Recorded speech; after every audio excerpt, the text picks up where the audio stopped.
the big the other big change about selecting your secondaries is, of course, that you can only take one that isn't in the generic amount. Mm. Yeah, So it's you can only take one faction specific one. So you can't yeah, take was it oath Seal of Oath of Seal oath of and moment. Oath of Moment. You can't do that anymore. You can't take the two Drakari ones that everyone always took because they're really good at killing stuff. You can't do that anymore. You can only take one, and then you have to take two from the main list. That's a pretty big change.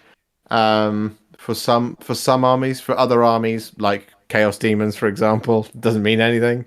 But for some armies where you have really good, really, really good secondaries, it does give you a bit of a change. You do have to now change your thinking slightly about which one you're going to take rather than taking the two obvious ones from your book. Yeah, And I think it does reduce the scoring power of some armies, which is very, very positive. Um, and as we have seen as well, which we'll get to in just a second, unless there's something else I've forgotten, the missions have all changed. yeah, So there's now no longer like a 100% you should take that secondary on that mission every single time as well, which yeah, is a big deal as well. So it's a lot of the changes in terms of secondaries and missions are basically forcing you to play the game, which sounds silly, but there are ways of playing currently before this in 2021. There are ways of playing the game without playing the game. yeah, yeah, yeah. So it's stuff like, well, I don't need to engage in the actual battle. I just need to sit on this objective over here and I'll win if I stay for 3 turns. Yeah, I agree. Which, you can't do anymore. There, It's there not is That's not how the game is played. there is one more thing before we move on to secondaries. I take it my audio is coming through fine. And Rich, sorry, thank you for commenting on the stream on my channel, saying my audio was doubled up. Let me know if it's working fine now because it should be okay. But what I was going to say, just on the one more thing, is conceding. The rules around how Of you course, yes. concede have changed, in terms of like game setup and how the game works. So previously, the way it tended to work, and what you'll often see at tournaments is people, and Josh, I know you're familiar with this, the talking it out concept, right? Where you Yes. get some and sometimes it's fine. I've had situations where I've been, I had a really good game, I should say, against a Grey Knights player at the Goonhammer Open, where I just got mashed. It was a really bad deployment for me. I was just by the end of turn two, most of my stuff was dead. He had like 5 Dread Knights. I couldn't really touch them. It was the I can't remember which mission it was. It was the one where you're sort of in two corners, and I didn't really have anything I could hide behind. He went first, teleported all his Dread Knights up and just nailed everything I had on the board. And I was like, oh. Yeah. So I conceded off that, and we talked it out and worked out what I would get. Because I would get some points on Abhor the Witch because I was killing stuff, and I was fine with that. That has now gone out the window. That's a positive talking it out scenario. There are negative talking it out scenarios where you'll get someone go, I think you'll find that mathematically it's impossible for you to win. And sometimes that can be true, other times not so much, and people will try and use Yeah. it as an excuse to talk out a game. So, bad times. GW have now formally clarified that this is plums. You don't do this, it doesn't work. If you concede and you want to end the game early, and the other player says, no, I still want to play this out, then if you remove your models from the battlefield, you get 0. You don't get to keep the points you've got. You get nothing, right? And the other then calculates their score based on what they've done so far. So they don't just go, oh, I get 100 because in turn 5 I would stick my things on this objective and I would get 50. No, doesn't happen. They just get what they get. So there's a disincentive on both sides for that to happen. You kind of want the game to Yes. go on. And basically there's a kind of cap at 60 points, whereby if the score is less than 60, they basically say, well, it's 60 plus 10 for the battle ready. So 70 points is the maximum you will ever score in an early game ending scenario. So Yes. basically, don't end your games early. Play them out. Like, even if it's just going badly, just play them out. Which is, Yeah. something I Yeah. think we Yeah. should all do.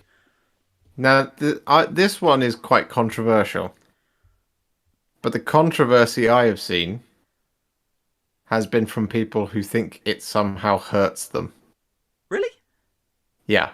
So I think this is a really positive change because the other side of it is as well is that if the game doesn't finish, you score what you've got at that time. There's no talking it out either. So if you're like halfway through turn 4 but you've run out of time, Yeah.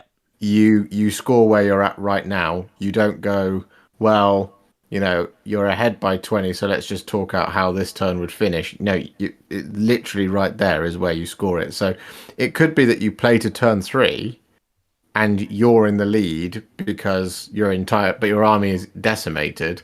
If you were to talk that one out, by the end of turn 5, you will have lost the game. But actually, with the new change, it's that literally time is up. You both agree that you can't finish the game.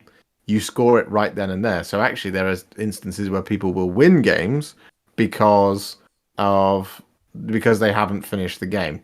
Now, the the thing that I've seen critical as that is it encourages slow play. I don't think that's true. I think that's silly because why that doesn't act slow playing the game. All that will do is create an area where you might win the game but with a lot less points. So it's not going to affect your final tournament standing. You're not going to get a podium going 50-50, 47, 56, 32, that type of thing. Yeah. That's not possible. It's not based on win rate. It's based on the amount of points, right? But that I've seen that as a criticism. The other criticism I've seen of the no conceding rule, basically, is what this is that if you are feeling spiteful, you just concede to basically ruin your opponent's chance of a podium. Now, the problem with this idea that it's spiteful to do that is that you're kind of putting the blame on the person who just got absolutely steamrolled by somebody. Do you see what I mean? Yeah. No, I agree. So, like, I had a game against the AdMech list against Malik, and he it was a bit strong, bit strong. He steamrolled me. He absolutely steamrolled me. We played till the end of my turn 2, and I went second. But I had like 10 demonettes left, and I had killed nothing. I'd, Times. I'd killed I'd killed one plane out of the 4 or 5 that he was running, right? So there was no chance that I could win that game. Now, in that scenario, I pretty much did concede. I was just like, should we just talk this one out? And he was like, yeah. I was like, so you're going to get what, 99, 98 points and I'll Yeah. get like 46? And he was like, yeah, pretty much. Um, so that was one of those kind of things where it was kind of amicable. But I knew going into that game that I was going to get steamrolled. I Yeah. knew that because I'm playing a combat army against the premier shooting army at the time that hadn't had the points rebalancing just yet. So or the flyer cap, yeah. So I knew that All that the was what was going problems. to happen.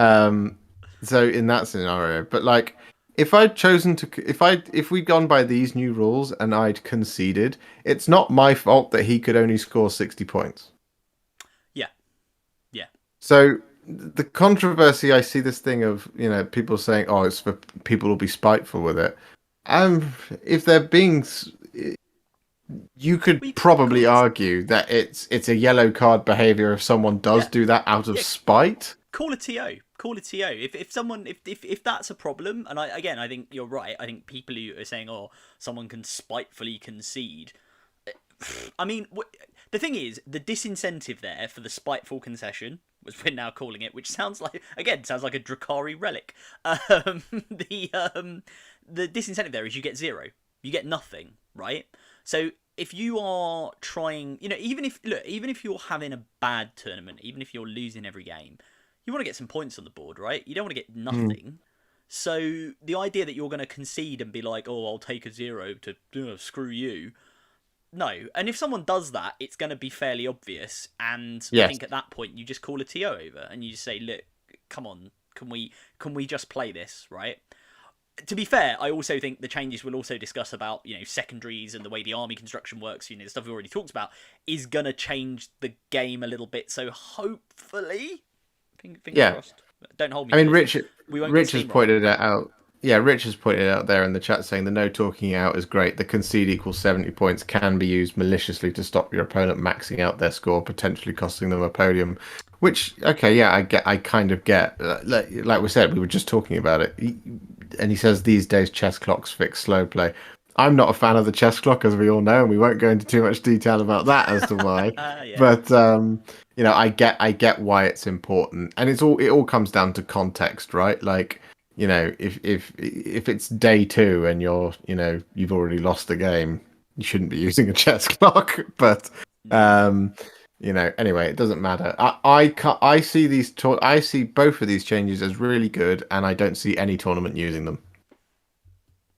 You don't think you don't think tournaments will use them? No, I don't think they will. I don't think any of the. I think all the Warhammer World ones will, and that'll be interesting to see how it goes. But I don't think LGT, ITC, any of it. I don't think they're going to use it No. because of that possibility. Yeah, I think it'll be interesting. I think we'll have to see how things go. But I mean, given that this is the rule set, I sort of think there'll be. I do wonder if it's a little bit like when we went to the smaller board size, and not that I'm putting you in the same bucket, but there are a lot of people who made a lot of very confident predictions that nobody would use the small board because it was only what was the thing? It was only like a guideline. It wasn't the official rule. Lo and behold, everybody used it straight away. Everyone just switched over to it. So we'll have to see. I think we'll have to see. Yeah, but we'll I have think to see. Well, the international team tournament, the Manchester GT, they're all coming up. We had the Nottingham GT. In fact, it's still happening now, or it will have just about finished now. I know there's been some controversy about the Nottingham GT because of the table layout. I don't know if you've seen this. Absolutely, yes, They yeah. put the tables side by side a long ways, so your secondary objectives were retrieve Nachman data and crippling lower back pain. So yeah, that's fun. But we won't talk about that. We'll see what happens. But yeah, should we move on to the missions? Should we talk about the missions? Well, Rich there says LGT already uses no talking out, Ah, there we go. And Rich is which our is expert on interesting, tournament setup. So and LGT, yeah, But specifically. yeah, I can't see the concession rule making it into the ITC games. I can see it well, I mean, obviously it definitely will be used at all of Games Workshop's events. So it'll be interesting to see if there's any controversy around that. I think playing the game out is absolutely what you should try to do every time. Yeah, agreed. Sometimes a concession might be necessary, but you could come to the easiest way to do it is to get around a gentleman's concession where you just go, shall we just end it there? Because there's no point. But then you're basically talking it out anyway, and talking it out is what they're trying to get rid of, which I do agree with. Getting rid of talking it out is a good idea, because if you want to talk out games of Warhammer, you might as well do everything based on maths. And if you're going to do everything based on maths, you might as well not play games of Warhammer. Just use a spreadsheet program. Why play Warhammer? Why paint models? Why bother?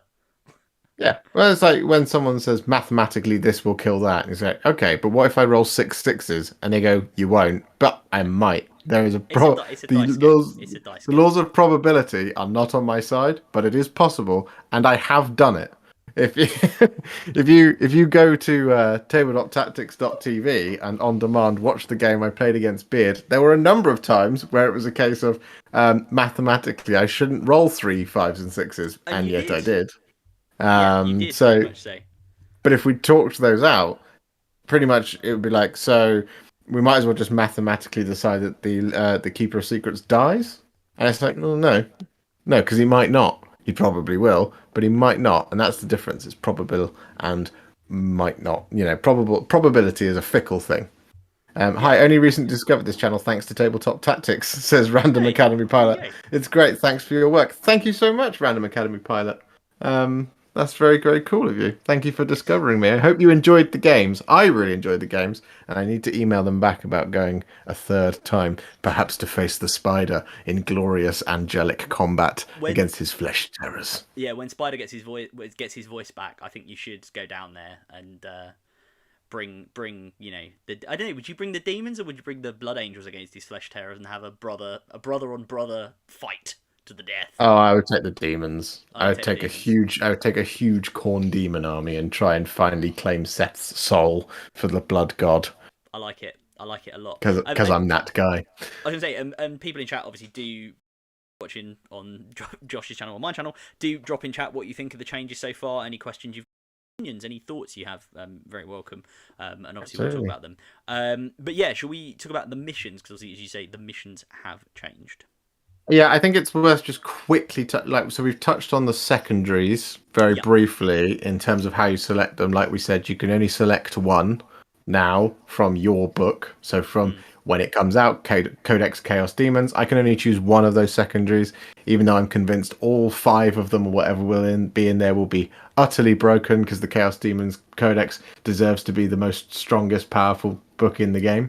Everyone knows it. You're not biased on this at all. No, it's law-based reasons. Wait, I've told you my theory, haven't I, about how you improve Chaos Demons and make them feel like they're on the fluff. Yeah, you have, and I think you should tell the audience because it's ludicrous, and I love it. Well, I think Bellacor's Locus, it's -1 to hit them outside of 12 inches, and there's no rerolls available against ranged weapons. Yeah. I think you make that a standard core built-in thing for demons, because every single thing in the fluff tells us that shooting demons is not very effective. Stabbing them, however, very effective. There you go. Stabbing them is very effective. They always talk about how you have to use the old ways to destroy this foe, and it's like, yeah, cool, let's do that. Yeah, do you think demons should all have Bellacor's aura built in? I think demons should also all have 3+ invulnerable saves and all be strength 50. But that's my point. Can't be having that.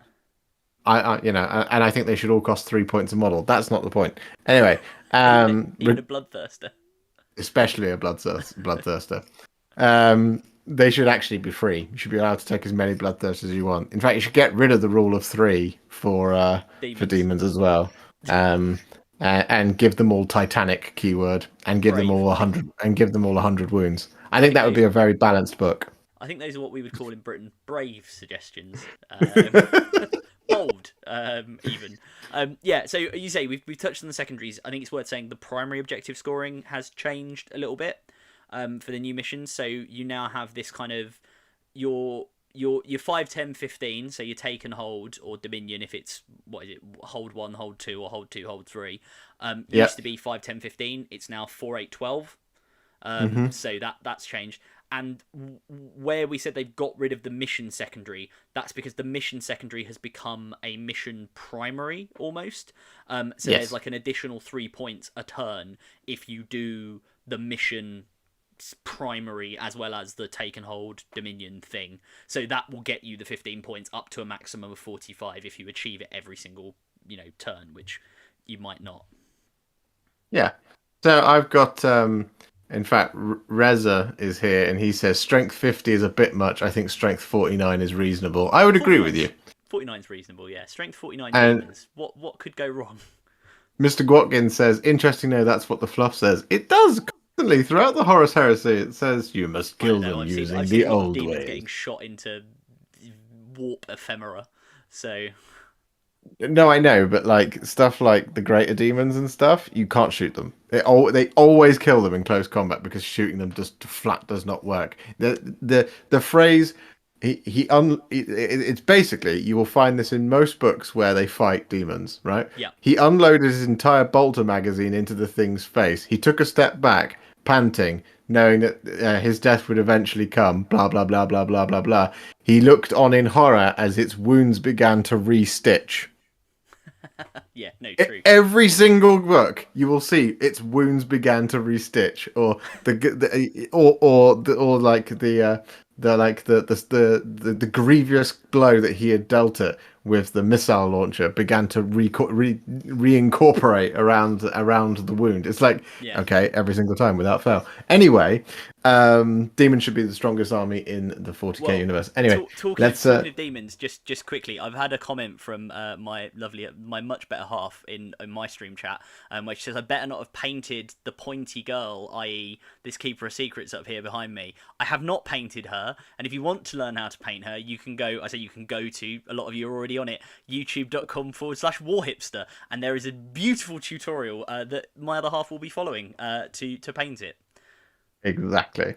Um, but yeah, and Chris says in relation to the demons thing, it works. It's just not as cool. Exactly, and we all want our games to be cool. But anyway, Maverick is here. Hello, Maverick. Good Hey, evening. Maverick. So Rez has asked the all-important question. So like a whole another element to the missions then? Yes. So I've got the scouring in front of me, Mm.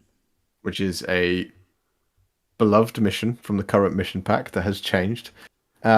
Take and hold is still there. Control 1, control 2 or more, control more objectives. Yeah. But as you say, you get a maximum of 12 victory points Yeah. for it. But at the end of the battle, this is an end game objective. At the end of the battle, each player scores 3 victory points for each objective marker on the battlefield that has been scattered by their army. It's not scattered, scanned Scanned. by Yeah. their army. Because there is now a mission-specific action, which is Auspex Scan. One unit from your army can start to perform this action at the end of your movement phase if it is within range of an objective marker that has been scanned by a unit from your army. A unit cannot start this action whilst there are any enemy units, excluding aircraft in range of the same objective.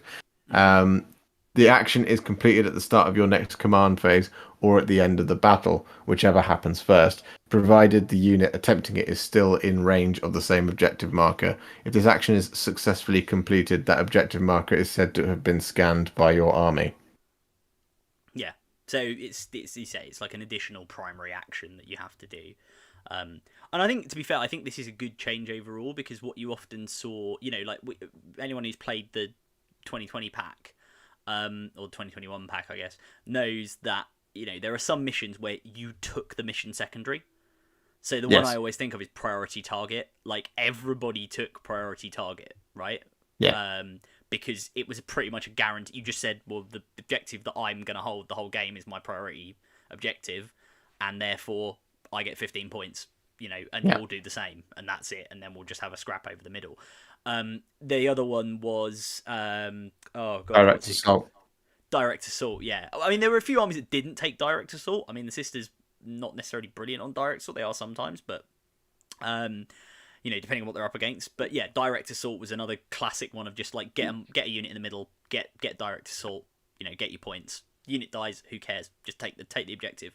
So it's good that they're kind of building all of them in now, so you kind of have to do them. And again, also, when you think about the way the game works, right, that means that you're gonna have to dedicate more of your units to doing these actions and doing things to get these objectives, rather than having, like, let's say a couple doing rod or raising banners, etc., and then have everything else just running up and killing stuff. So actually it creates a kind of more strategic game, which is quite good, I think. Yeah, the Mavericks just pointed out there is a new mission that stops pre-game moves. Yes, yeah, that which is is true. very, Yeah, very yeah. cool. And It does. it's anything outside your deployment zone, isn't it? It's crazy. Yeah. So no scout moves or anything like that. Maverick. He does point out that it does kill Forlorn Fury. I would argue though that means you then just got to switch to putting them into reserve, which is a bit of a shame. But that's because there's a lot more problems with Death Company and Blood Angels than just Forlorn Fury going away in that particular mission. I think though that because most tournaments choose they pick and choose which missions they're going to use. I don't think that one's going to appear in many tournaments because there are a myriad of reasons why not for a lot of armies, like the scout moves, stuff like Forlorn Fury, infiltrate, all that kind of stuff. Not that many people are using infiltrators at the moment, but I don't think you're going to see that mission very often. I think it's a really cool mission. I think it's great to throw it in there as a tactical change up to a lot of people, but I don't think there's going to be many tournaments that use it. Yeah. Rich is pointing out what's interesting to me is that there's no objective layouts with 3 on each side, which means Yes. less auto 15 on banners. Yeah, agrees. There are also some like really good, and I mean I don't think we're gonna go over all of the missions right now, but I think there are some Mm. really good, some proper like crackers secondary. So my favorite one of the ones I've read about by a mile is one called Take Down Their Icons, and your take down their icons thing is that you're in each turn one of your units just does an action and it plants a bomb in the opponent's half of like the opponent's half of the board that creates a like an objective marker, and then if it's your side your unit can defuse one of those bombs. So Hmm. there's this like constant back and forth like between like Wile E. Coyote and and the Roadrunner, where he's just like planting bombs everywhere and you're trying to stop him. I just think that's quite funny. And if you don't, if they don't defuse it, you get 4 points at the end of the battle because it just explodes, Yeah. which is quite cool. It's quite thematic. I mean, there is mechanics for actually taking away points from your opponent. Yes, yeah, yeah. The ones where Um, you can minus a point from your opponent. Like we said, it is just a change where most of those secondaries that were optional have now become primary objectives that score either during the game or at the end of the game. So yes, it does just encourage you to actually play the game, yes. which is I was just great. getting my And just getting my copy of this because it's actually got. I was checking if it had the new mission primary stuff in it, but it doesn't. It has the mission secondaries. yeah, I'd say, and yeah, and there's a couple of changes to the mission secondaries as well that you can take, which we won't go into all of them, but Mm. again, they are keyed towards getting you to engage with the game. So there's no more like being able to send two. Well, I mean, you can still try it, but you can't like take a pair of Crusaders, for example, to just sit and do retrieve Octarius data. You now have to roll a dice. Yes. So, and you have to roll equal to or under the amount of models that are attempting it to be able to actually secure that objective. So if Yeah. you're sending a unit of 2 people to try and do it, you have to rely on the fact that you're going to roll a 1 or a 2 Yeah. to Well, score the points. and they've made that change more widely. So engage on all fronts now has to be a unit of 3+ or a Yes. monster or vehicle. So you can't just do that thing where you like nudge a character over the line and you're like, I'm engaging on all fronts now. No, doesn't Yeah. work like that. Yeah. Biltong Boob is here. Hello, you sexy beasts. Hey, This Mr. is a Boob. nice little Sunday treat. It is a nice Hello. little Sunday treat. Um, all just for you, where we're discussing Chapter Approved 2022. Yeah, my first Um, live stream ever as well. Again, to emphasize that. I've And never your done this first before. live stream were. Yeah, I think the mission changes are very, very cool. I think for people actually like if Reza, if you're still here, I think the new mission changes absolutely speak to people like you Mm. because you got a very tactical mind. You very much like to sit and analyze the mission and figure out how you're going to fit to it. You know, all the stuff that you like to do with like League of Legends and stuff like that, planning out what you're going to do and all this kind of thing. I think the new mission packs are very good for people like yourself. They're very good for me as well because I look at them and go, "Oh, okay, I now have to play this game slightly differently." It's not like I'm playing demons, right? I have to engage in the game. I can't sit back and hold ground because I can't shoot my opponents. I have to Yes. come out You and have to kill come and people. fight them. Yeah, and it's funny. My main armies are Blood Angels, which frequently get is just a pure melee army. Not that I've Mm. played with them much over the last year. Um, Demons, which is a pure melee army. The other army I've got a significant amount of is Space Wolves, which is a pure melee army, and Custodes as well, which is a mostly melee army as well. So it's very, very cool. Maverick says battalions will Custodes. become meta as you 5-man troops to achieve Rod. Yeah. Yeah. Well, I would argue that like retrieve Nachman data as it is now because all of that there is so much data that has been retrieved, Yeah, we've got all the so Octarius much data. data. We know Yeah, everything about it. they're done with Octarius data. There's nothing less to learn. There's nothing left to learn about Octarius. We're now retrieving Nachman data, and the Nachman data is a little bit harder to do. And because it's a little bit harder to do, I think we're going to come out at the end of this with not as much retrieved Nachman data being taken, personally. Yeah, yeah. Because the idea of just being able to just do it pretty easily, it's gone. It's Yes. much Yeah. Yeah. harder to do. Well, Um, can we just have an F in the chat? I'll go and get him. I'll get him down.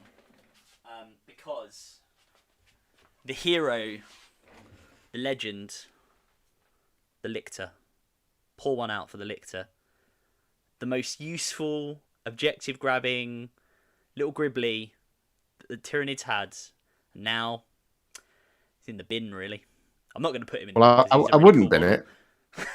Yeah, that would be silly. Rich Watkins says, "I'm right there with you with melee armies. Good man." Reza Yeah, Prime says, "Melee are fun," yeah. and Maverick says, "Yeah, Warhipster for Sanguinius." Um, Exactly for I think Sanguinius. I think it's worth saying actually while we're talking about melee armies, and particularly while we're talking about custodies, and to Maverick's point about 5-person unit, model squads. I think one of the interesting things I'm waiting to see, and I don't know whether they'll do it this week or the week after, but there are things, as with all new codexes, there are stuff that needs an FAQs, and one of the interesting things people have said about the custodies, because the Mm. custodies now have this rule, right, where it says that if you have each custodian model counts as 2 models for the purposes of objective holding and also lookout sir, right? So in other words, if you have a 3-man squad of guardians, which is like the minimum you can take, and one of them dies and you've got a character sat next to him, doesn't matter, they're still protected for lookout sir purposes because they count as 4 models, and likewise if they get on an objective they still count as 4 models. I think Yeah. what is going to be interesting is whether that rule is also extended to the things like actions and things like retrieving Nachman data. One Because would believe that it probably should. it probably What's should, because the custodians can't really, unless you're doing everything with sisters, you can't. It gets very pricey to field 5-man squads of custodian guards. What's very interesting though, and we'll get onto it in a minute, is about the points changes that we've seen. Is that it probably should mean that it counts for actions.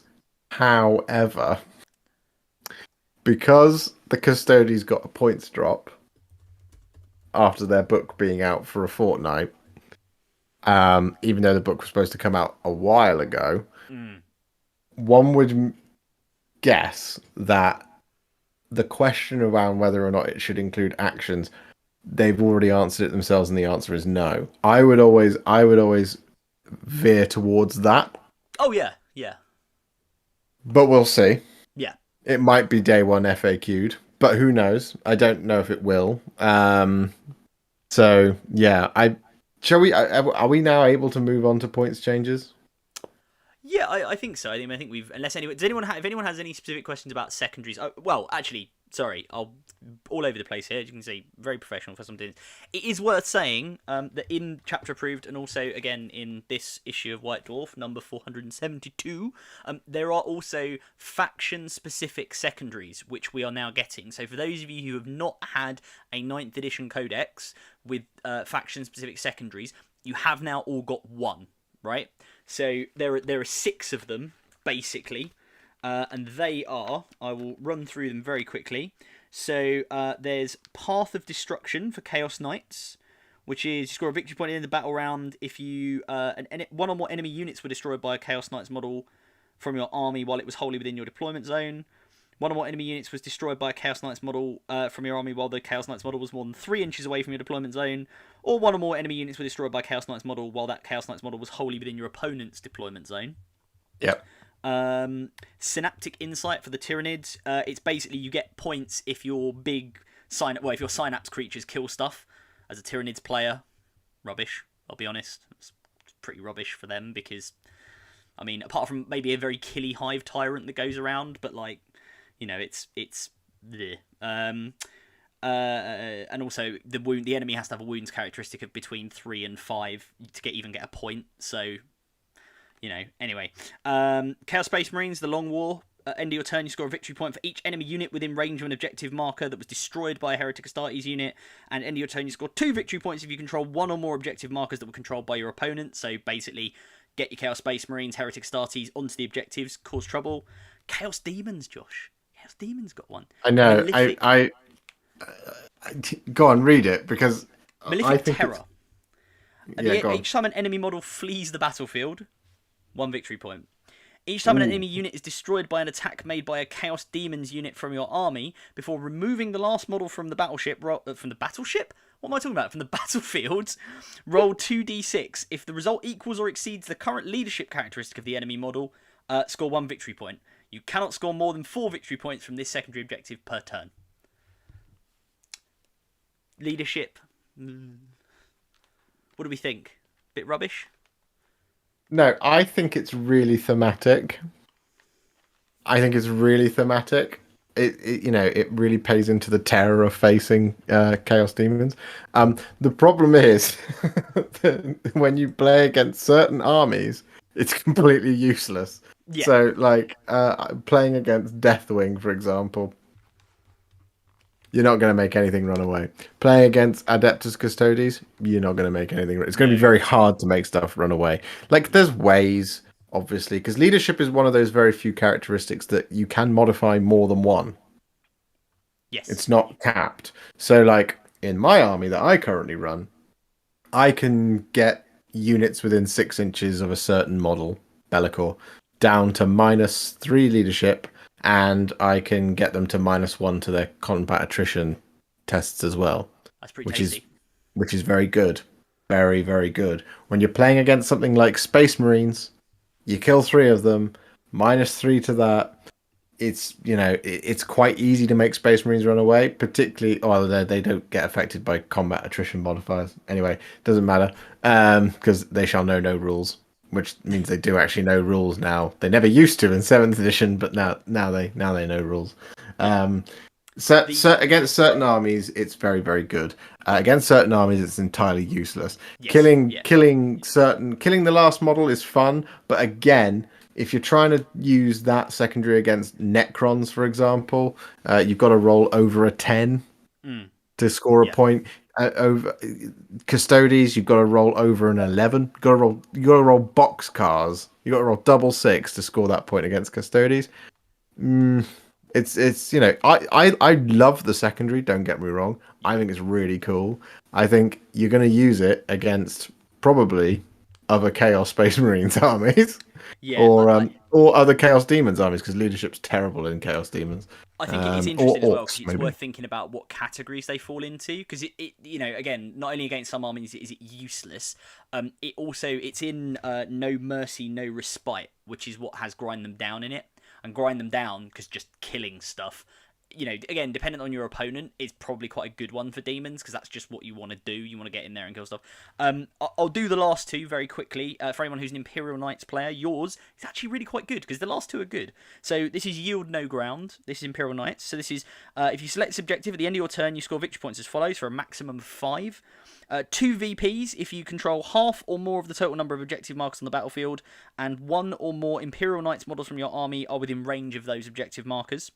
So, interesting one there to note, because obviously in some missions you can take an objective and move off of it, but you still need to be in range of it to actually get that component of this one. Score 2 victory points if no enemy units, excluding aircraft, are wholly within your deployment zone, so keep them out your deployment zone. And 1 victory point so long as no Imperial Knights models from your army ended that turn closer to your battlefield edge than they started the turn, and no Imperial Knights units from your army fell back during that turn. So basically this is Oath of Moment for Knights, right? It's similar to Oath of Moment. It's very good. It's probably going to be a pretty good 15 VP if you're a good Knights player. But it is worth saying it's in Battlefield Supremacy, which is I think the same one that what's the one I'm thinking of? Stranglehold.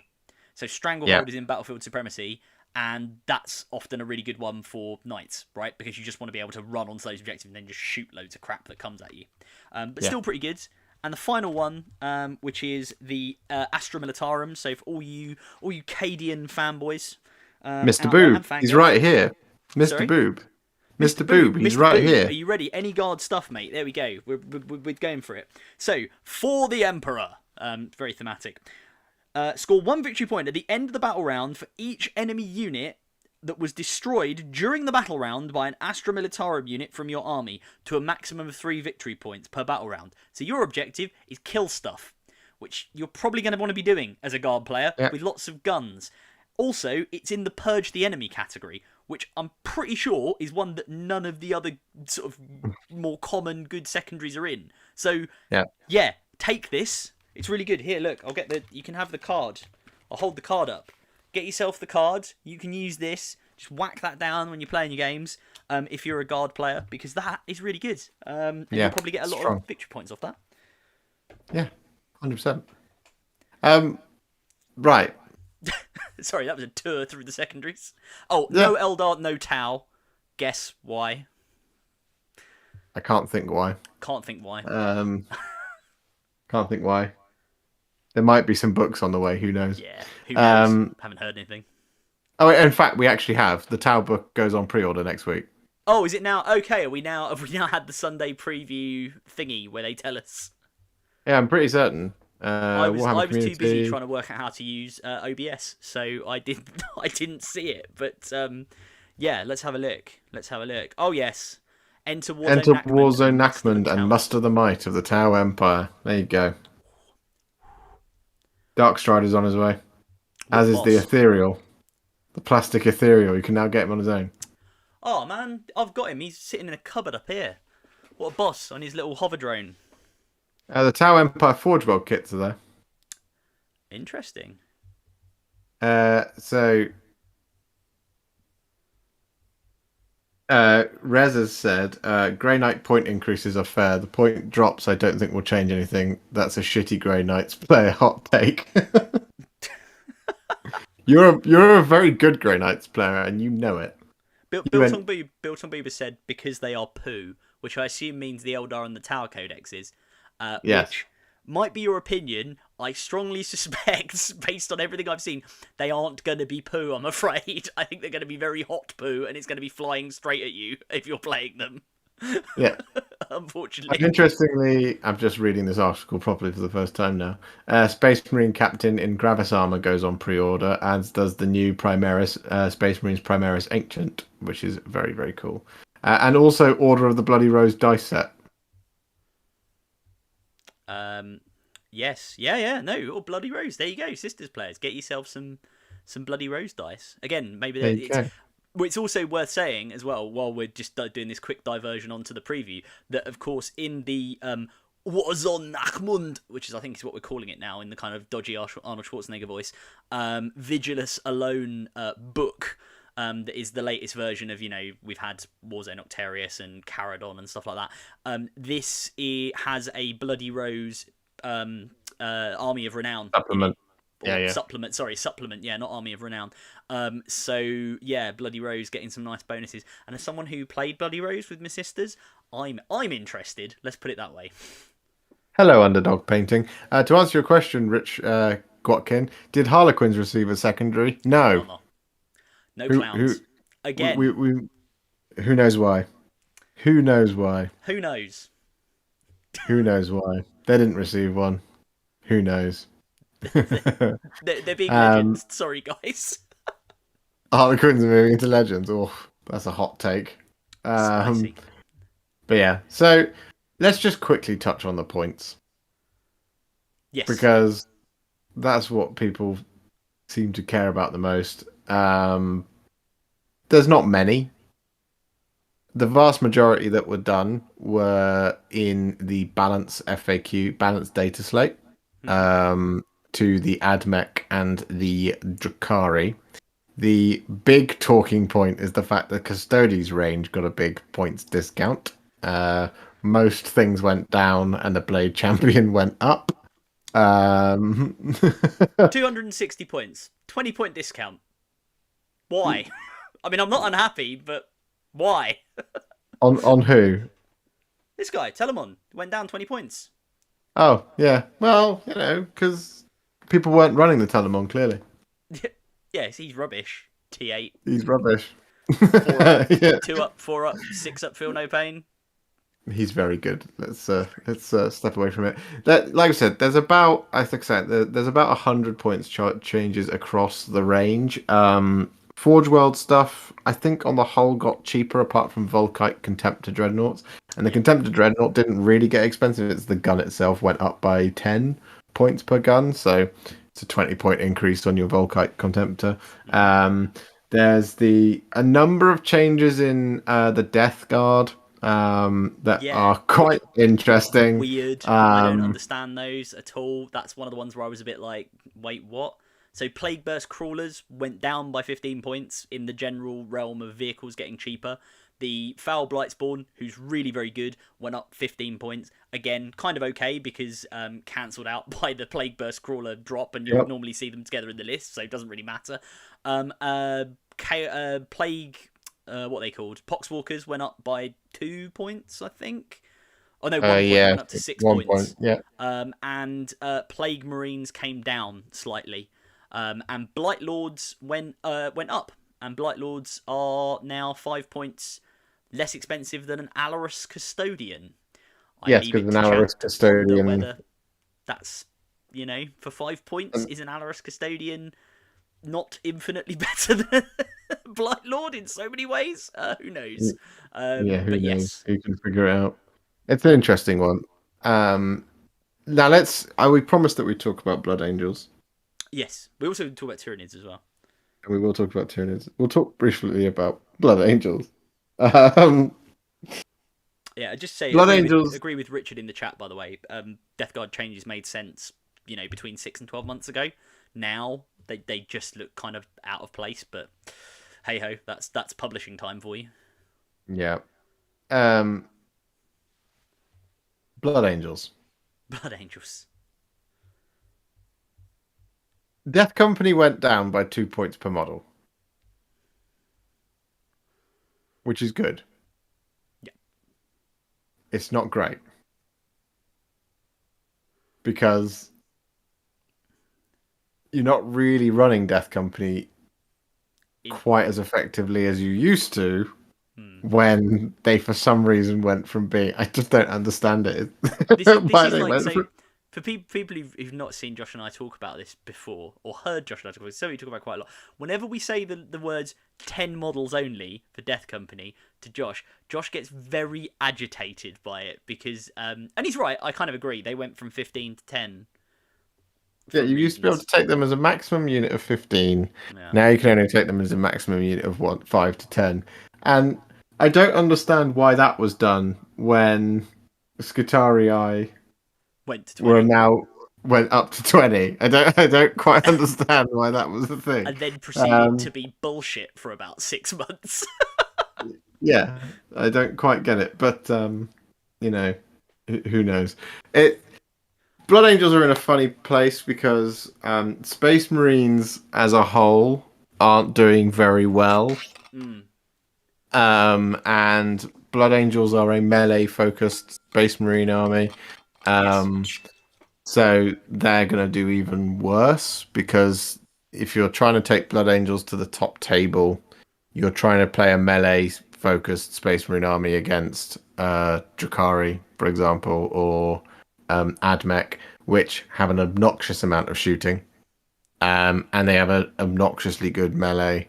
A number of the toys for Blood Angels came out of the book, so stuff like Upon Wings of Fire changed and things like that to, I think it's Upon Wings of Fire changed from, pick something up and put it down 9 inches away from everyone else. It became pick something up and then next turn you can put it down 9 inches away from everything else, which is Angel's Wing went as well. That's the other one. Angel's Wing went. Angel's Wing's a funny one because with the loss of Overwatch as just a ability everyone have, the Angel's Wing is less important. It's the reroll charges that people miss, and you can still get quite a few reroll charges into a Blood Angels army, but ultimately the best option in Blood Angels is Sanguinary Guard, or to basically run it as a shooting army, and then you're not really using Space Marines to their best ability, which is a bit of a shame. There's still a lot of stuff you can do with Blood Angels. It's just entirely matchup dependent, and as soon as you come up against a really strong shooting army, like Blood Angels versus Tau, I think it's going to be a bloodbath, and it never should. It was always a kind of thing with my Blood Angels. Whenever I fought Tau, it was like I was really, really excited for it because if I made it through the Overwatch, which I frequently did with the Angel's Wing, I would be able to do some serious work. But now I just don't see how it's gonna work. Yeah, I was gonna say the indications do seem to be that Overwatch in the Tau codex, and this is all rumor and superstition and all that good jazz, I Mm. should say. But the rumors are, and not that this will help the Blood Angels particularly, but just because like Tau Overwatch was always one of those things where it was like, especially if you were a melee army, you were like, not only do I have to survive all the shooting, it's just like when I then get to you, you're just going to shoot me anyway. That has been, at least as far as I'm aware, and the rumours say, it has been toned back from what it used to be. They are still very good at shooting, and they can still do stuff. And I think the Warcom preview said like battle suits can shoot in combat, for example. That's been one of the previews they've revealed, which looks very good and kind of solves the problem, right, of battle suits being crap in combat. It's just like, well, they're still not melee focused, but they can just shoot you. So, Yeah. it is what it is. But I'd rather have that, and at least then you have the chance. And, it's not just Blood Angels, it's Space Wolves, it's World Eaters, demons, Tyranids even to some extent, right? Tyrannid White melee builds. Scars. If we keep White it to Scars. Space Marines, White Scars. White Black Scars are Templars. very good. Black Templars are slightly different because they've got a really good set of Yeah, of Marine extra Horde. rules Well, on top. Rich made the point that Marine Horde is a bit of a thing in Black Templars, and I suspect the reason for that is because you can take that vow that gives them all like a 5-up invuln save. So, it makes them a bit more tanky, even if they are just regular Marines. Bang on. Yeah. So the Space Marines are in a funny place. Any points changes at this point, Space Marines aren't really going to fix them. They're not bad. They're not bad by any stretch of the imagination. They're still all right. It's just they're not competing for the top tables because they can't No. against. I mean, there's not much that can, to be honest. It's the later ninth books that can. Yeah. Sisters to a certain extent, but Drakari is still ever present everywhere. And that's entirely like there's things like like the Rich Reza always points out that Smash, if you compare a Smash Captain, a Blood Angel Smash Captain, and a Drakari Succubus, there is no comparison. Yeah, there's no comparison. Drakari Succubus is insanely, and you know what? It's okay. Like they should be good in combat, but yeah, there's a bit of a kind of bit of a mismatch there between what something like a Smash Captain should be able to do. It's not that the Succubus should be worse. Arguably, it should, but it's not that the Succubus should lose any of its power. But the Smash Captain should be a lot better than he is. I agree. You have, however, forgotten one thing that the Blood Angels did get. One very important thing, which is an increase in points on the Chaplain on bike. Well, yeah, but no, I meant more as in Mephiston, Chief Librarian of the Blood Angels, went down by 15 points. So everyone can run Mephiston now. Mephiston. Oh. Mephiston. How do you pronounce it? Mephiston? Mephiston? What do people think? I am Mephiston. Yeah. Oh, there you go. There you go. Chief Librarian of the Blood Angels. Oh, hello. So just looking at the chat, what are people saying? Terrain is a big thing. Maverick says terrain is the big thing for Blood Angels. I agree. I mean, actually, interestingly, I was going to say I would do it live, but I'm not going to risk screwing up my stream or whatever. But I would have a look and just see if there are any Blood Angels lists that have done quite well at tournaments. I know some people have been trying to run them. So terrain is a big thing. Terrain is a big thing, literally, if you're running a Battle Sanctum. Built on Boob says heavy assault marines. Do you mean as in the? Do you just mean run lots of assault marines? I mean that's not a bad build, maybe. Vanguard vets were quite big for a while because jump pack and storm shield. They're quite a popular one. Chris just says pew pew, which is entirely accurate to describe the Tau. He's currently in a church. Says, evening guys, really need to Warhammer. Picked up my army by what I'm just drawn to. Yes, cool. That's the way to do it. In this case, obviously, Slanesh Emperor's Children. Nice. Yes, Emily. Slanesh Demons all the way. Yes. Yeah, exactly. Good choice. Would like to understand the mechanics of the game. Best place to start. Ooh, interesting one. So I've got just moving off the changes for a second. We will go back to them. Interestingly, a friend of mine in Canada, who I was over there at Christmas with my other half, he's learning the game as well, and we actually started off. He's building an orc army, and what we actually did is, if you can get hold of it, the sort of like recruit guide, it's called. It's a book that comes in the I think in all of the starter sets now. And it actually has 4 or 5 missions that you play through that teach you, the very basics of the movement phase, shooting. Like, it takes you through those without stratagems, without, command points or any of that guff that sits on top, right? It teaches you the basics of the mechanics of the game. So I personally would say if you can get hold of that, if you can find a PDF online, or if you know somebody who has it, that's a really good place to start, Emily. I think because it just takes you through the game, and you only need. I mean, it uses Necron warriors and some assault marines and a Primaris lieutenant and a royal warden. Yeah. So, because that's in the starter set. If you don't have that, I think you can just substitute those for other models as long as you've got the data sheet. Even if you just pick up the recruit edition, you could then later down the right line, if you wanted to, use the Necrons and the Primaris Space Marines to play games like Kill Team, perhaps. Yeah, Later on in that confuses the whole thing, but Adam's absolutely right that the recruit edition is very, very, very good for learning the game.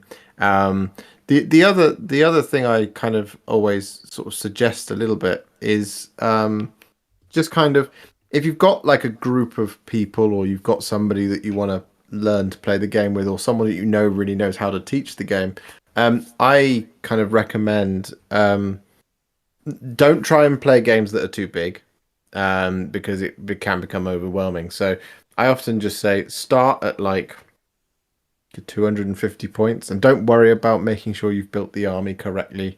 Just put some models on the table and then just learn the mechanics of it. Play like 3 or 4 games like that, just learning the mechanics. Then increase the points limit a little bit. Add a few more like list building sort of rules in. Basically, just kind of stick to the core rules for now, core rules in your codex, and just get used to the mechanics of playing. It's like what will happen eventually if you practice going from like small points, sort of small points, slightly less small points, medium plus points, 2,000 points. If you practice going up like that, what will end up happening is you'll end up just kind of the mechanics will be a lot easier, of how to shoot, how to wound, how to save, all that kind of thing. Those things will become a lot easier because you've practiced it. But actually also the understanding of your army will just become really, really strong. So the unit that you started with when you played like a couple of 250 point games, you'll know it off by heart by that point. You'll be like, right, so my basic unit is my unit of tactical space marines. They hit they hit on threes. To shoot and in melee. They have strength 4, toughness 4, 2 wounds, 2 attacks, and so on and so forth. You'll just start to know it. It's kind of is all about practice. But something like the recruit edition is really, really good because it is basically designed to help you understand the mechanics of Warhammer, build, paint, play, for example. It is designed to do that. It's very, very, very good. And as Adam says, if you've got a friend that you can do that with, or someone else who's got it, just get it and have a little practice with it. That's absolutely the There's way some other good forward with it. suggestions. I was going to say, there's some other good suggestions in chat, and completely agree with what you said there, Josh. So, Rich Gotkin says Vanguard Tactics have a learn 40k in 7 days course. I've not seen that, but I like what Vanguard do. As I say, I know some of the guys from Vanguard both do, so definitely worth checking them out. I think Vanguard Tactics do some good stuff. There's loads of resources out there. I mean, we actually put together a little video, didn't we, Josh, when I came down there We did. to sort of learn to play the game. So I mean, I don't know if we'll get something like that out in future, just about going through the phases. Biltong Boob says use data sheets to start, nothing else, and basic rules. Completely agree.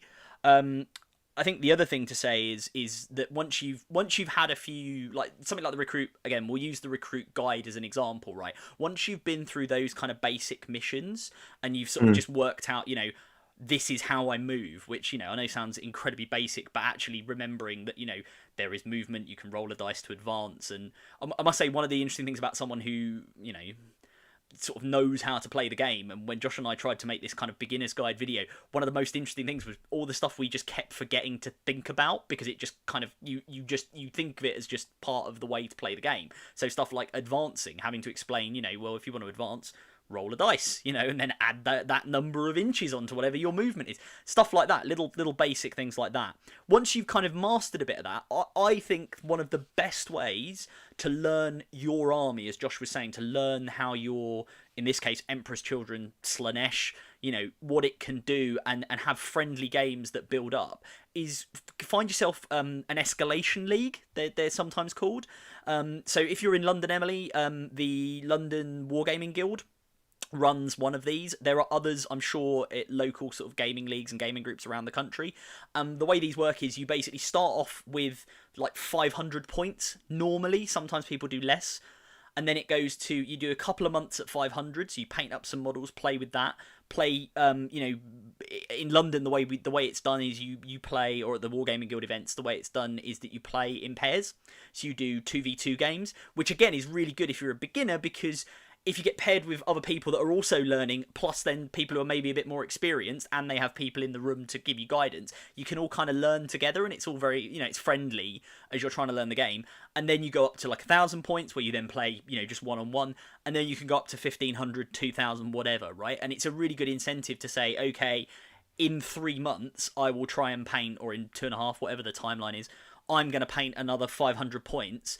And also it's good to learn your army, as I say, because you play your first game, you've picked out units you think are cool, you build your little army that you put together, put it on the table, and then you think, I had that game against this army, and I didn't really have enough to, like, I don't know, kill like a tank or something, or my army didn't do this very well. Maybe I'll add some other units of this. So it gives you ideas for like how your army works as well. So I think, beyond the very basics, things like escalation leagues are a great way to learn, to get into the game. And especially if your goal is to, play a lot, and also maybe eventually move up to kind of I say move up, that sounds horribly snooty. It's not moving up at all. Play whatever way you want, but like moving to even going to like competitive events and tournaments, whether that's little local regional stuff or big kind of grand tournament level play. If you want to do that, learn the basics and do the escalation leagues, learn your army, build your way up.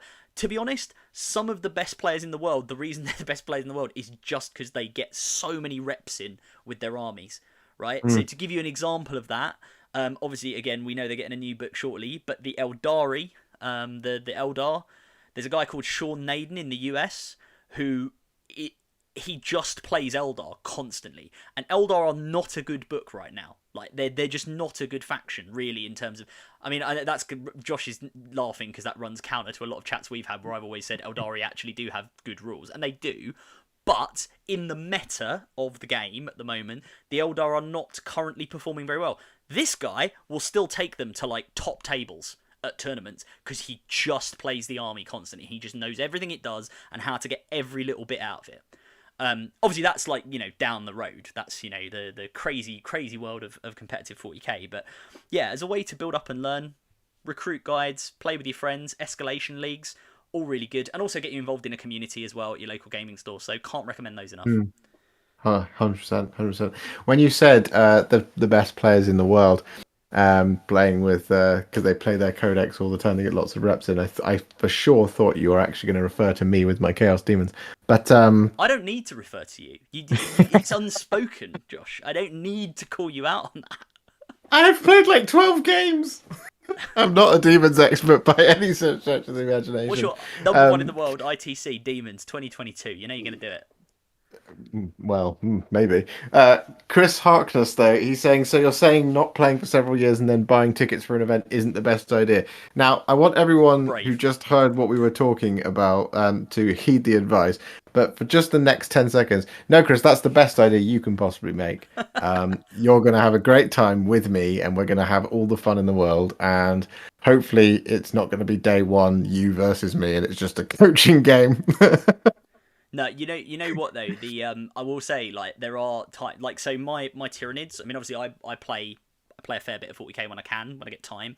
But like my Tyranid army, these guys, I had not run them in a game, and then I went to a tournament, like not a super competitive tournament, but I went to a tournament with them.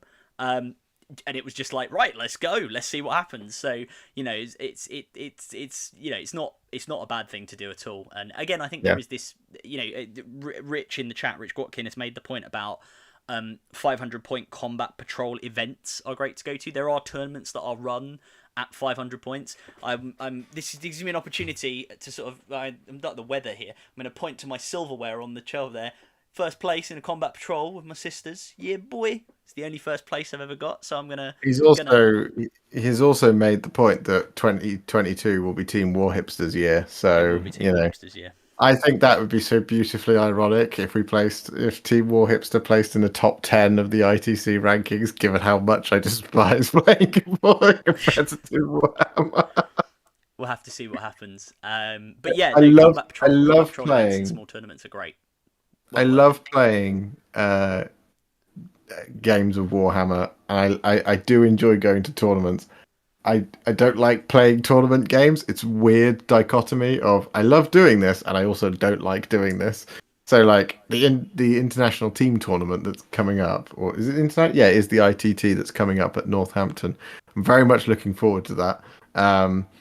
Because it's going to be fun because team tournaments is great. What I'm not looking forward to is playing the games, but I'm also looking forward to playing the games. It's a very weird one, but yeah, no, it's very exciting.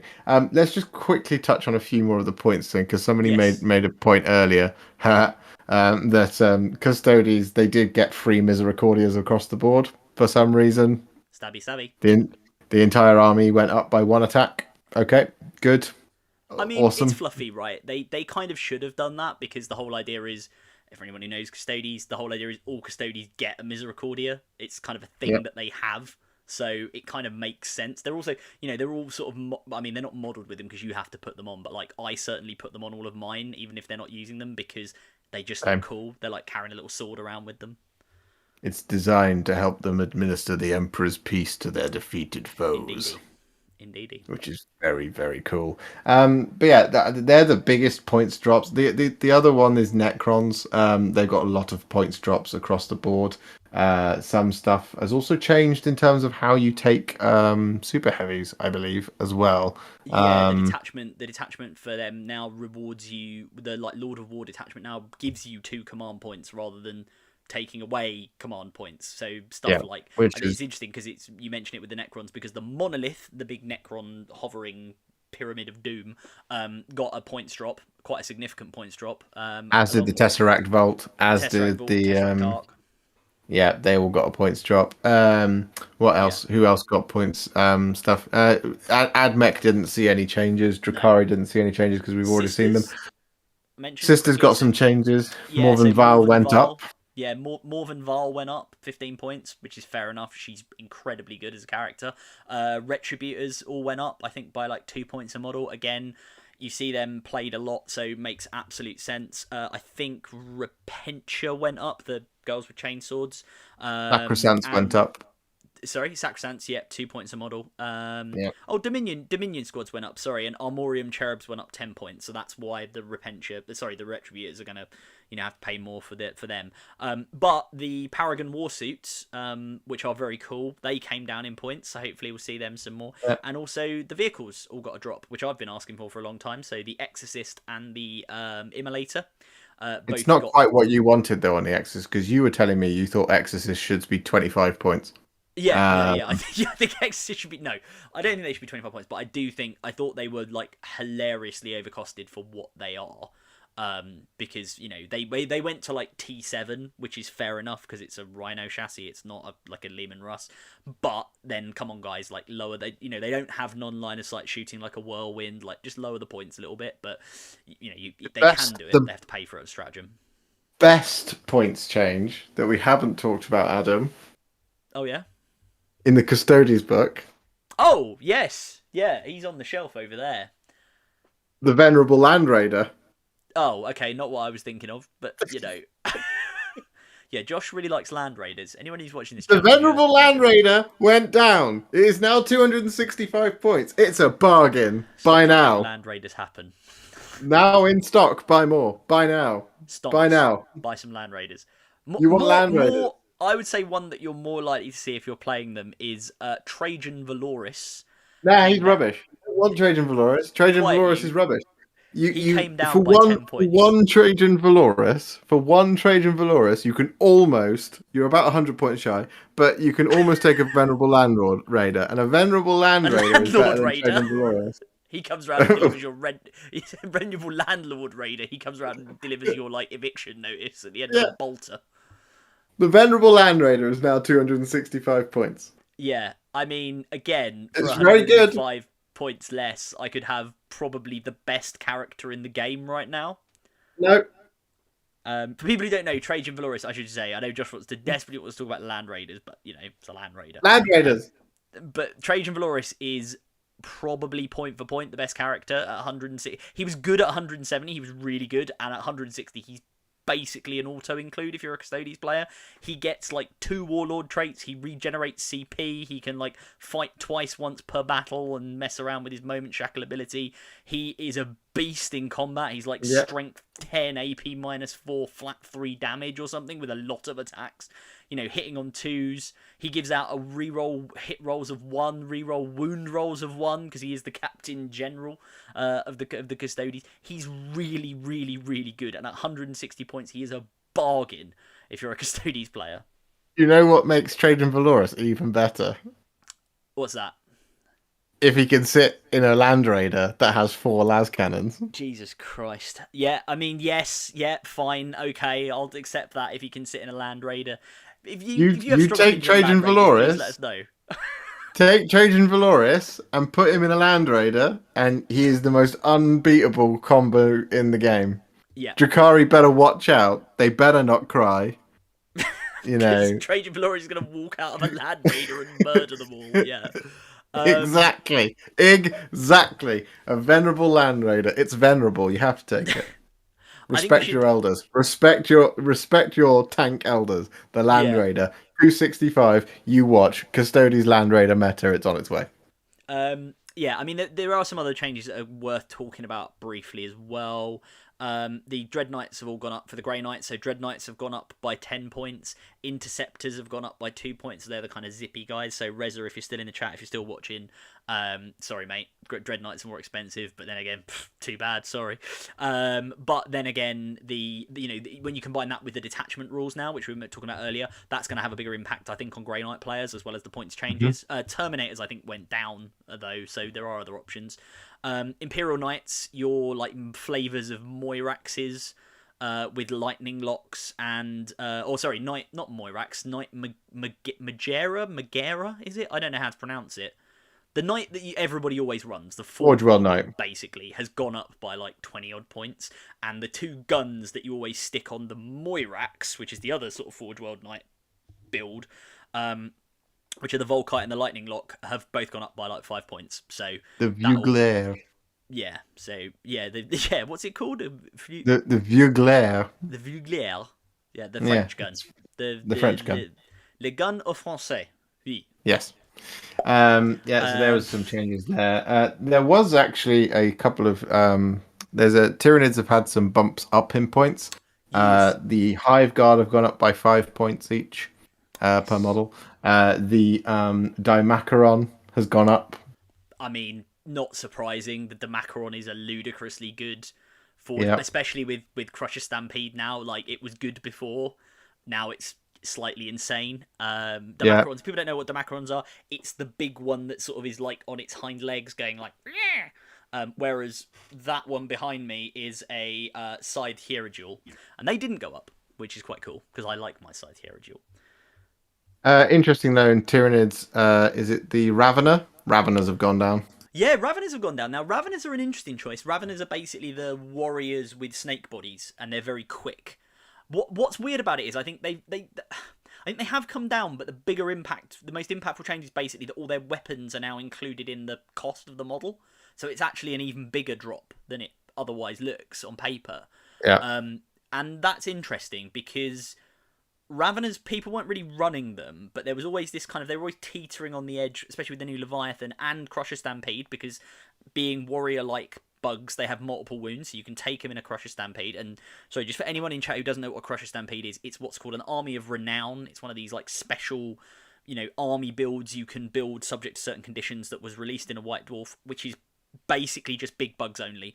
Everything has to have more than 1 wound. In fact, I think it's more than 3 wound minimum, maybe. So you're looking at all the big bugs and then warriors as your troops and stuff like that. And it gives them like a 5-up invuln save and lots of other bonuses about -1 to damage and stuff, which I won't go into. There's a video about it on my channel. Check it out. There's also a video on Necrons. I'm going to plug myself here. I don't do this often enough. There's a video about Plug how to play away. Necrons. So if you're interested in Necron point changes and how the Necrons work, go to, there's a video I did with a guy called Drakir Paints on Instagram, i.e. our friend Rich, who is a very good Necron player, exclusively plays Necrons pretty much, so knows the army very well. And the one thing he said in that video, because it was pre-Christmas, was he said, you know, the one thing they really need is a points drop, and now they've got one. So if you want to get his ideas on what to run, spoiler, it's lots of destroyers. Go and check out that video. It's you know, you might find it useful. But yeah, the Raveners are an interesting choice, and I'm going to give them a go. I'm going to run a unit of them. I think they look cool, which always helps. But yeah, they've had that. The Death Guard, we've already talked about their points changes. Some people in chat are talking about them. Yeah. There is a massive controversial change that I think we need to talk about. Yeah. That I kind of feel like is a major injustice. And I will be writing to my local MP about it. He's at a work event. He's won't be listening.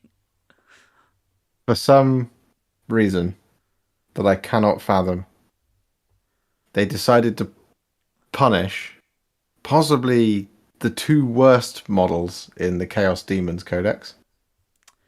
So Be'lakor increased in points. I can't fathom why.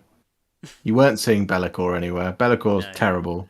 And the Lord of Change went up in points. And I honestly, for the life of me, cannot understand why that would happen. Those two, they don't appear in any lists anywhere. If anything, they should have gone down.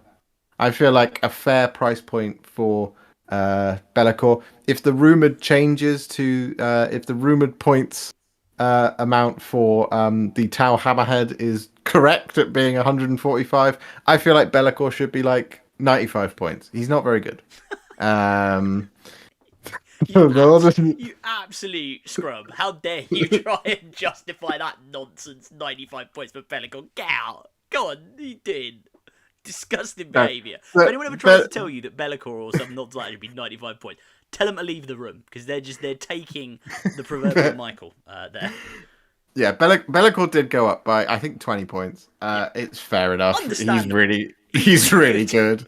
And the Lord of Change did go up as well. As a Demons player, are you not going to take him because of that? I mean, the answer is no, right? You're still going to take him. So basically, my list changes very little. I have to basically I could drop a fiend. Yeah, that's it. Like because I do, in my sort of more competitive build, I do take a Lord of Change, and I do take a Be'lakor. You know, that for me is a 30-point increase in the army. So I do have to basically take out a fiend. But I take out a fiend and then I can put a banner in. So, you know, it's not the end of the world.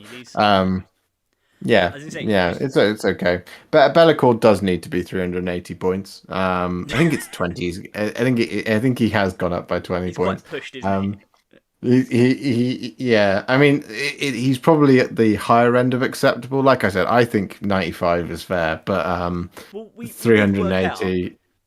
We did work out, Josh, to be fair, that approximately 600 points of Sisters can kill him. Again, if you're on youtube.com/Warhipster, there is a little battle report that Josh and I did that was a bit silly, where we did basically how much stuff can kill Be'lakor. And when I next come down to you, Josh, I'm going to bring a different army, and we can do how much of that can kill Be'lakor. And it'll be Custodes, and it'll be Trajan Valoris, and he'll do it on his own. No, he won't. He won't do it on his own. He'll get ruined. He'll get absolutely ruined. Just looking at the chat. So first of all, hi Flyan, hello. Hello. Rich says 95 points for Be'lakor, but he only gets 3 wounds. a fair trade, I would suggest. No. I would suggest that that might be a little harsh, Rich. Bit And much. actually, I think at 95 points, Be'lakor should go up to 25 wounds, but still be able to hide behind dense cover. Yeah, you're not biased at all, are you? No, I'm coming at this from a very balanced point of view. I'm just want to check the camera angle actually. Yeah, no, you can't see in my cabinet. So, yeah, you don't need to see the four shelves of demons there. Yeah, do you Um, want to know why Harlequins weren't in this book? Because all the clowns are on this stream. He sat there, right? That's why, right? Anyway, Michael Roach says it's Necron characters need a points drop. You're right, I agree. Necron characters probably do need a points drop. I think the Silent King came down. Absolute he's now bad man. 475. 475. Yeah, he didn't come down that much, but he's very good. But no, I agree. The other characters do need a points drop. Rich and I at some point are going to do a follow up video just to see what he thinks of these changes. So we'll have a refresh on his list potentially because we did have a kind of suggested list in that video we looked at. But things like stuff like Scorpec destroyers, Ophidian destroyers, I think they all came down a little bit. That's good. I mean, those are good units, but the Necrons do need some more kind of fundamental, I guess, more fundamental fixes, shall we say. Is it worth talking about orcs quickly? Because the orcs got hit with a big old bat again. I mean, yeah, I just want to challenge a slight statement here in the chat from Mr. Gotkin saying this is why Josh isn't a playtester. Now, listen to me here, Rich. This is If why. if I if I was a playtester, this game would be a lot more fun. There would be land raiders I was gonna say, everywhere. if you were a That playtester, that this game would just be a game of Land Raider racing. It wouldn't even be Warhammer. It would be Gorka Morka with Land Raiders. That's I all would it have would be. I would put the land raider into every army. And every army would be able to take a land raider for free. Their first land raider would be free, and then each one afterwards costs increasingly more amount. So, like the first one's free, the second one is 100 points, the next one is 101 points, the next one is 102 points. We get rid of the rule of three for land raiders, right? Because land raiders are really cool, right? So land raiders are awesome. There should be land raiders on the table. I will literally if ever I play a game against someone who's got a land raider, I pretty much want to just concede and give them the 70 points because like I salute that person because the land raider is awesome and the land raider should be everything. Would Be'lakor be able to hide behind them? Be'lakor should be allowed to hide behind land raiders. Yes, I don't know Be'lakor should be able to go in a land raider that you can then teleport the land raider across across the battlefield, Jesus allow it Christ. to appear within. It's just I think it's a very balanced stratagem, right? One CP, you can put a monster in a land raider. You can then teleport the land raider to be 3 inches away. You can then disembark with with the monster. That's fair, I think. Maybe And it's what we could do, maybe the way we could at least quench your thirst for Land Raider Fest is we could have a game at an event which we may or may not be organising and may be coming up. We could have a game where we will say to people who attend or people who want to come, if you have a Land Raider, bring a Land Raider for your faction. Whatever, Grey Knights can get them, can't they? Custodians can get them. Obviously, Space Marines can get them. Chaos Space Marines can get them. I mean, it's all sort of Imperium and Heretics. Death Guard can have Land Raiders, I think. But yeah, bring a Land Raider for your faction, and we'll have a Land Raider off, and we'll see who comes out on top. We'll have a champion Land Raider. I'm gonna say this right now. I'm gonna make this part of my thing. We're doing a event later this year at Bad Moon Cafe. There will Yes. be and a big feature of that is that there will be a tournament, but there will also be a hobby section of that where we'll do a live Q&A and this, that, and the other, and we'll do a painting tutorial, live painting, basically. It'll be really cool. I'm going to say right now, I'm going to put into that pack that you get +5 victory points if you bring a Land Raider. Well, you know what? Given this is going out on a Sunday night, I think for the next stream, if we're going to make this sort of Sunday show a regular thing, which I think might be quite fun to try and do that, I think for the next one I'll have to put together a kind of my next step in the world of live streaming is I'll try and put together a VT package at the start that just superimposes you on Top Gear, which is like this week on the Sunday show, Josh drives a Land Raider, Adam looks at a Land Raider, and we can get Rich on or something like that, and Rich crashes a Land Raider. Perfect. Rez just said, "I'll bring my Grey Knight Land Raider, but we have to add a rule when mine can cast powers." See, I think it should be fine. I think you should be allowed to have a Psychic Land Raider and a Grey Knight army. Has this become a Land Raider review show? I don't know what's Because going I on. love Land Raiders Yeah. and I have loved them for a long Okay. time, and I feel like they should be everywhere, but they're not, and everyone disagrees with me. So I am going to win LVO next year with 3 Land Raiders. You heard it here first. But let's move it on. Let's just talk about orcs because they, as I say, they vehicles as well, and they got hit with the bat. So a lot of their stuff that's very popular went up. So if you're an orc player, your Squigosaur Beast Boss guy, I mean, they're very good. They went up 30 points. I think that seems like a little bit much because I've played against them and they are incredibly good, but they're not like unkillable by any means. Even there is a kind of tanky variant, but he's not unkillable. The named one I think went up 10 or 15. Your scrap jets, the buggies with the jet on the front, go up 10. The Rucker Truck Squig buggies, which were the non-line of sight shooting buggies, went up 20. Fine with that. Kill rigs have gone up 20. Again, yeah, maybe a bit much, maybe like 10 or 15, but hey ho. And then obviously with the way that the detachment building, the army building rules have changed, it really screws quite a lot of orc. If you're an orc player and you're in the comments, do let us know, because I'd be interested to get your take on it on either stream. By the way, just let us know in the comments because or in the chat because obviously orc builds at the moment, since the new codex, and I think even before that, have always kind of run this thing of having like you have a Goths detachment, or and then you have like a freebooters detachment with it, and then you have like something else. And I think the big ones for the buggy lists are always like Evil Sons and freebooters for all the like shooting nonsense they could pull, and that's now gone. So I think the points changes and the army building changes really have hit the orcs. They have given them some little benefits. So they bought Mega Knobs came down in a little bit. I was about to say, it's not all doom and gloom. All battle wagons came down, and Mega Knobs, knobs in Mega Armor have come down. Yeah. So you can now. I quite liked it on Tabletop Tactics video when there was a slight slip of the tongue when it said you can now have Mega Knobs filled with battle wagons. Yes. You meant, of course, the other way around. Up and battle wagons come out. Yeah. The flash gits went down as well. All the wagons as well, and the killer cans. And looters are quite good. So I think Rich has made the point, which is that says Goth combat list is looking better for orcs because buggies got hit. That's good. Again, my friend Blake that I mentioned, who's building an orc army, he from the start was like, he got the codex, read the codex, and went, "Ooh, I like the idea of a Goths army. They sound fun," because he likes Gazgul. So guess what? It looks like that's going to be the way to play them. So good for him. For sure. But yeah, if you're an orc player, let us know if there's anything that you're outraged by this or otherwise. Yeah. But there we go. What else did we? I mean, we've talked about Tyranids. We've talked about orcs, Necrons. Genestealer cults. There's no changes. Yeah, no changes for Genestealer cults. The Forge World units for Drakari went down. Reaper went down 10. Tantalus went down 30. I mean, fine. Yeah. You know what? I do say Eldar did actually get some changes. So the support weapons went up 5 points, the little support platforms. And the Wraith Blades and the Wraith Guard. Where's my painted Wraith Guard that's sitting on my desk? This chappy right here. They went down by 5 points. By 2 points each, which is quite interesting, really.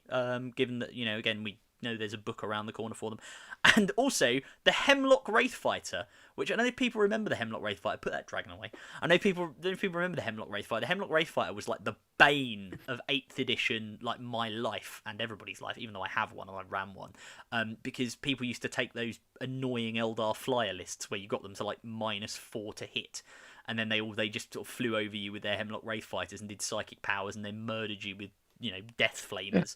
Yeah. So they've come down 20 points. Yeah, and Rich has also mentioned that Space Wolves, the Wolfen, have come down by 2 points per model, and the Wolfen weapons have all come down. So Wolfen look like they could be a good option. Whether that fixes Space Wolves, we don't know, but we'll see. The Deathwatch got a drop on their flyer as well. The Corvus Black Star came down 15 points, which the Corvus is quite good, I think. I don't know. All the Gladiator variants came down, and the Storm Speeder variants came down in points as well. But Redemptors went up. Yeah, Redemptors went up, and obviously alongside the Contemptor Volkite thing, they all went up. The Dark Angels, probably worth mentioning for Space Marines as well. They got the Black Knights and the Talon thing, the Flyer, the Dark Talon. Wait, Yeah. is the Dark Talon the Flyer, or is the Dark Talon the Speeder thing? I Pass. can't Can't remember. remember. Dark Angels There's player, the spoilers. Nephilim. There's the Nephilim jet fighter, Yeah, and that there's got cheaper. there's the Dark Talon. Yeah, because you got the Dark Shroud as the speeder. Right. So the Nephilim Jetfighter and the Dark Talon both went down 15 points. Again, I think as part of this whole flyer vehicle drop in price rebalance thing they've done. But obviously, like Black Knights for Ravenwing, they're quite good. So Yeah, maybe we'll see some I more mean of the them. change for them is basically the Corvus hammer you were taking anyway is now free. Yeah, which is fair enough. I mean, that's Yeah. fine. Any others? Any other big ones? I think that's pretty much it. I mean, there's other changes, but we Chaos. haven't got the full list in front of us. So, Well, I mean, Chaos Space. I mean, maybe we should say like Chaos Space Marines. The Warp Talons went down 3 points. The Heretic Astartes went to 12 points, like Chaos Space Marines. Obliterators came down 10 points to 95 points a model, which is actually, Obliterators are quite good. But the Lord of Skulls went up 15 points because, yeah, I mean, people were running it. Chaos Space Marines are now fixed, so we don't need to talk about them. Yeah, it's not. They're now Hang on. perfect. They don't need a codex. I can hear an echo on the wind. No, nothing. No, it does suck at the moment. But I think that's pretty much everything, isn't it? Pretty much, yeah. I mean, we won't go into the Death Guard and Thousand Suns because we've sort of talked about those. So, Our Thousand Suns got no changes. well, yeah, I suppose the Volkite Contemptors build would affect them. Yeah. That's about it. 20 points. So, yeah. Yeah. So that's pretty much it. That's chapter approved 2022. I think it is worth saying. Is it worth getting the book? Well, I want to veer away from that because Okay. I think people can make up their own minds. There's arguments for and against, absolutely. I wouldn't want to advocate not buying it and stealing it. I wouldn't want to advocate that. No, not at all. I meant more buying it as an individual versus, and I thought Chef made this suggestion from Tabletop Tactics, and I would agree with him, which is that I think as a syndicate, like if you have a gaming group of friends, it's probably worth buying a copy and share, basically buying it together rather than all buying individual copies, because again, apart from the mission stuff, which are quite consequential, that's about it, So, but yeah, no, let's veer away from that. I don't want to. Yeah. Don't want to suck on that. Richard Gotkin says, 1 wound CSM are totally fine. Crying face. Yes, that's it. Just smile through the pain. Smile through the pain, Chaos players. I sympathise. But, let's be fair. We know there's the box on its way, right? GW have previewed the box with the warp and stuff in. Maybe that's when things will change. And given that that's got the Eldari in it, and given that they've been doing this Path of the Preview thing on Warhammer Community, that's normally this is round the corner. So we know Tau are pre-order next week. Week after, 2 weeks after, maybe that's when we'll get the box. Maybe that's when they'll make changes. So who knows? Whether we'll get a codex around then, I don't think we will. It'll be later, but fingers crossed. There's hope. There's hope for Chaos players. Michael Roach, yeah, the thing that you're saying there it's absolutely fair. I think it's a fair criticism. I wouldn't want to get into it because I think that's already been covered quite a lot by a lot of people as to what the monetary value of the book is. You can view it through whatever lens you like. Are you gonna buy? I didn't buy 2021 chapter approved until the week before Goonhammer.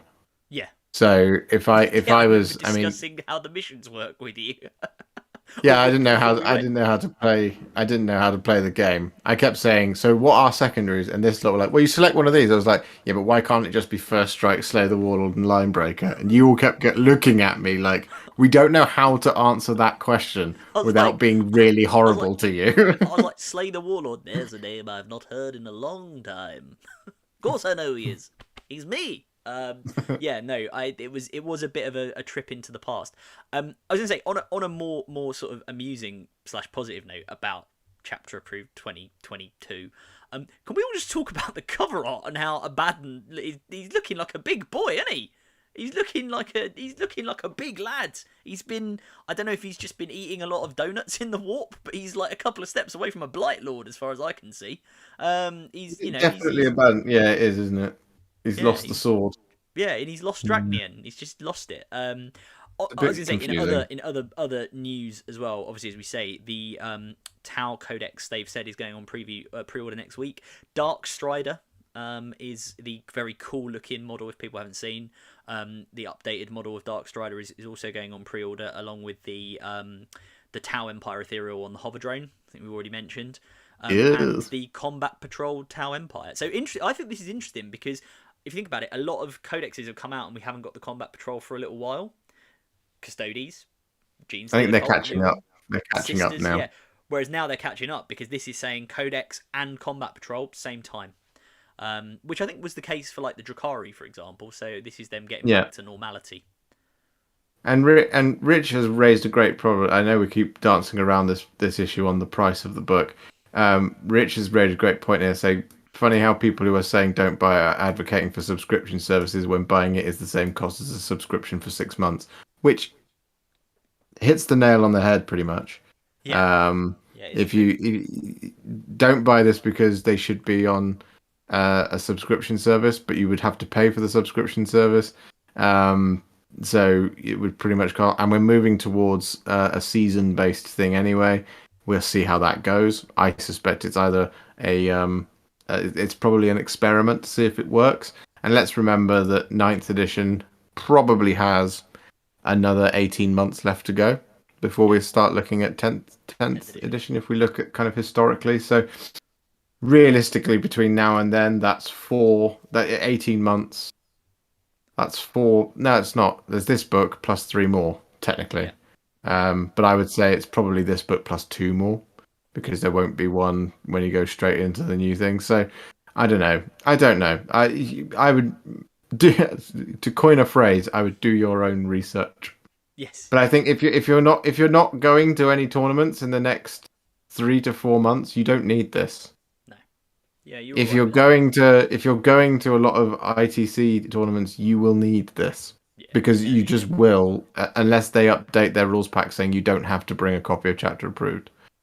So Yeah, at that point, that's worth a conversation with your TO yeah, about whether having an official copy of a book of this book of the chapter approved books is actually necessary. I think there's a wider discussion to be had and that we shouldn't lash out at this chapter approved. You can have your feelings about it, absolutely, but I would, based on my video yesterday where I talked about reframing our thinking, I would reframe the idea of don't buy this because it's too expensive or whatever.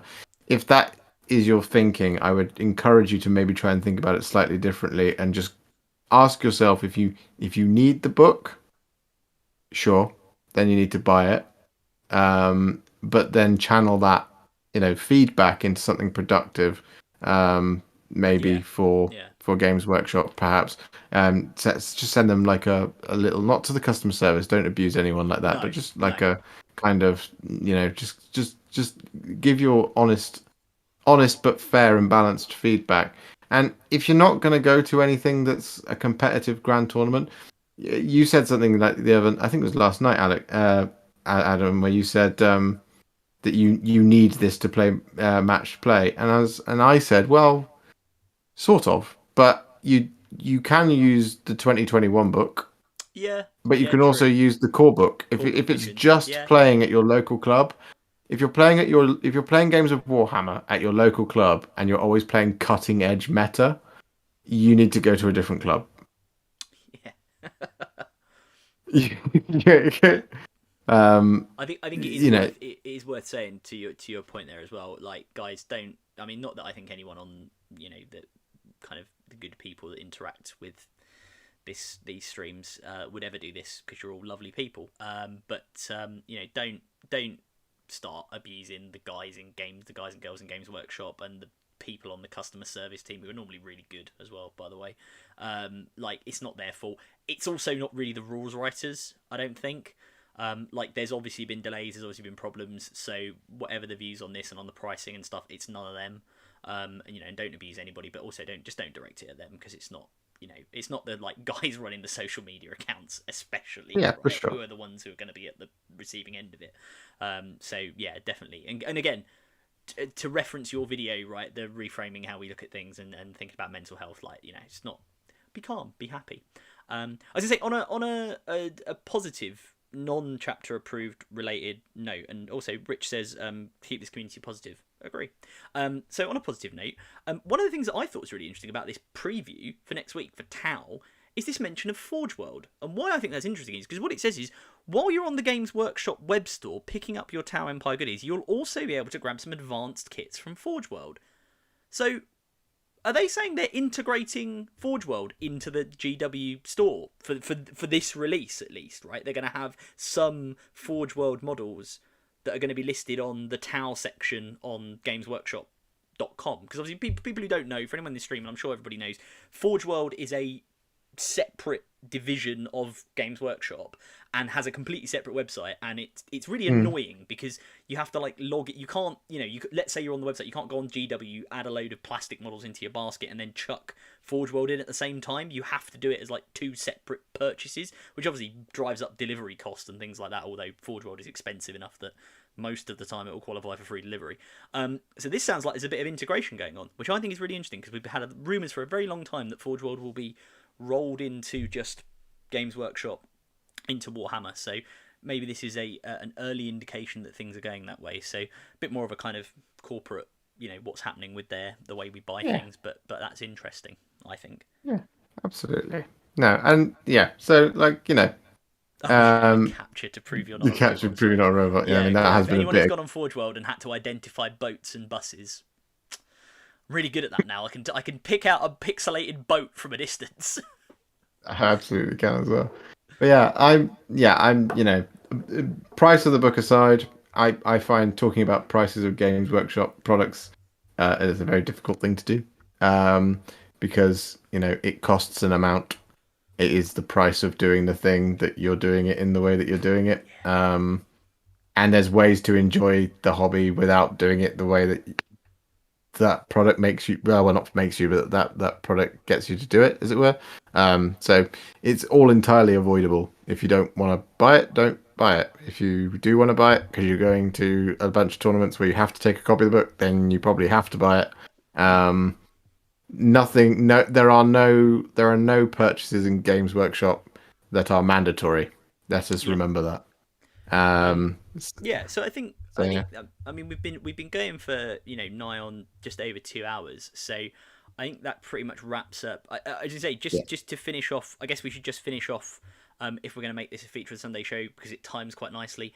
Previews, what they have previewed. We've also got, as well as all the dice and release and that thing, we've got you can buy a what do you call it, Invicta tactical warsuit now that's like Action Man sized, or like sized for Action Man. So if you want a giant Invicta warsuit, you can order that. That's quite cool. Rich, I feel like that's one for you, mate.